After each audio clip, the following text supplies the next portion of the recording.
bersatu di dalam doa. Segala puji syukur kami ucapkan kepadamu Tuhan. Terima kasih untuk setiap anugerah dan berkat Tuhan yang melimpah di dalam kehidupan kami. Kami boleh bangun dari tidur kami dan melanjutkan kehidupan kami. Terpuji termulialah Engkau Bapa, dan pagi hari ini kami berserah diri ke dalam tangan-Mu melalui renungan pagi hari ini. Karena Tuhan yang menyertai dan memberkati kami dalam menjalani hari-hari kami dan melakukan segala aktivitas kami. Kami serahkan hidup, jiwa, dan raga kami ke dalam tangan-Mu Bapa melalui renungan pagi hari ini.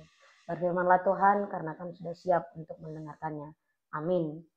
Selamat pagi untuk kita seluruhnya jemaat Tuhan yang terkasih. Yang menjadi nats renungan untuk kita pagi hari ini diambil dari kitab Injil Lukas pasal 21 ayat 3 sampai 4. Beginilah dikatakan.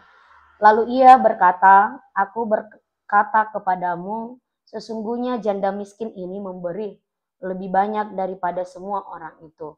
Sebab mereka semua memberi persembahannya dari kelimpahannya, tetapi janda ini memberi dari kekurangannya. Bahkan ia memberi seluruh nafkahnya. Gabe didok iba nama, situtu do hatakon tuhamu. Gumodang do na nidabuhon ni nama balu na pogusan. Sian saluhut nai. Ai sasude nasida sian lobi-lobina sida bedo didabuhon. Alai ia parupuanan sian pogos naido didabuhon sasude na pineop nai. Demikian firman Tuhan.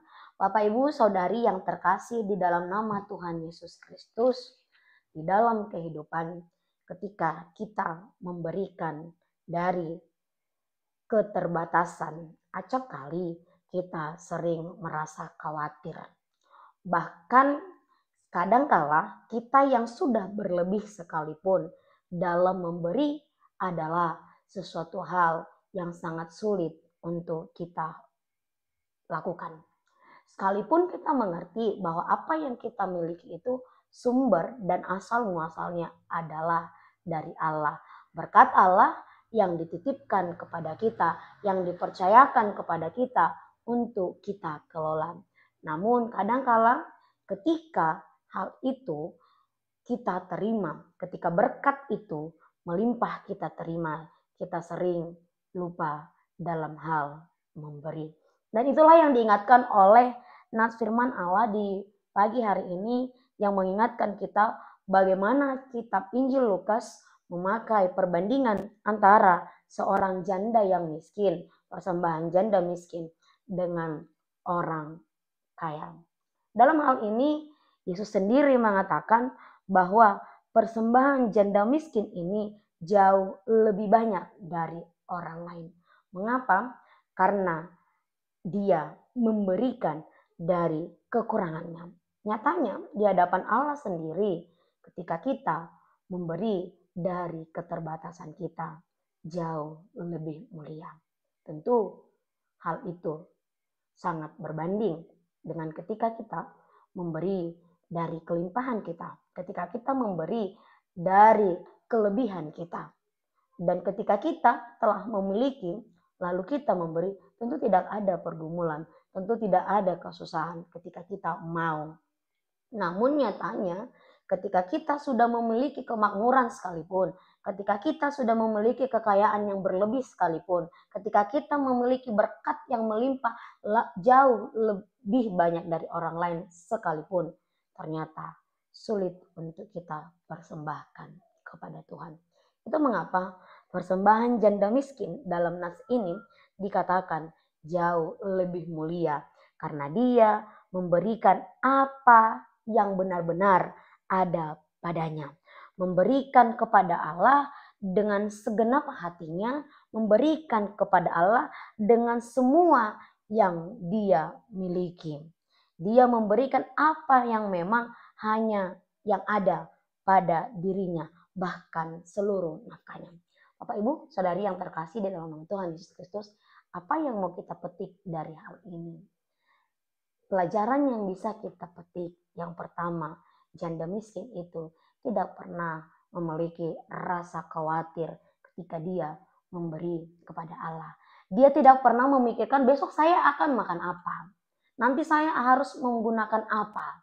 Tetapi karena dia menyadari dia mengetahui bahwa semua itu bersumber dari Allah, maka yang sedikit itu pun, yang terbatas itu pun dia persembahkan kepada Allah. Artinya iman janda miskin itu benar-benar percaya kepada kuasa Allah, sehingga dia tidak takut mempertaruhkan apapun, bahkan yang sisa sama dia dan satu-satunya nafkahnya bisa dia berikan kepada Allah. Dia tidak khawatir dan tidak bimbang dalam memberi kepada Allah.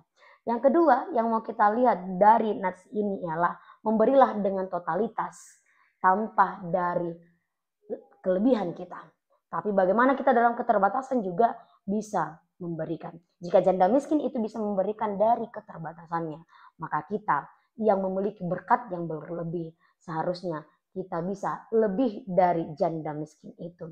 Ketika kita sudah makmur, jangan menjadi tinggi hati. Ketika kita memiliki berkat yang berlebih dari sesama kita, jangan menjadi orang-orang pelit. Ingat, apa yang kita miliki itu bersumber dari Allah, dan persembahkanlah juga untuk Allah. Karena itu, muliakanlah Allah dengan hartamu. Jangan takut memberi, jangan takut untuk kekurangan. Karena Allah sudah mencukupkan dan mengetahui apa yang terpenting di dalam kehidupan kita. Karena itu, berilah persembahanmu dengan totalitas tanpa membangga-banggakan apa yang kita beri. Karena yang diberikan tangan kanan tak perlu diketahui tangan kiri. Biarlah hanya Tuhan yang mengetahui, dan biarlah seluruh yang kita berikan kepada Allah menjadi kemuliaan bagi Allah. Amin. Selamat pagi, Tuhan Yesus memberkati kita sekalian. Shalom. Kasih karunia dari Tuhan Yesus Kristus serta kasih setia Allah Bapa dan persekutuan Roh Kudus memberkati dan menyertai kamu sekalian hari ini, esok, dan sampai selama-lamanya. Amin.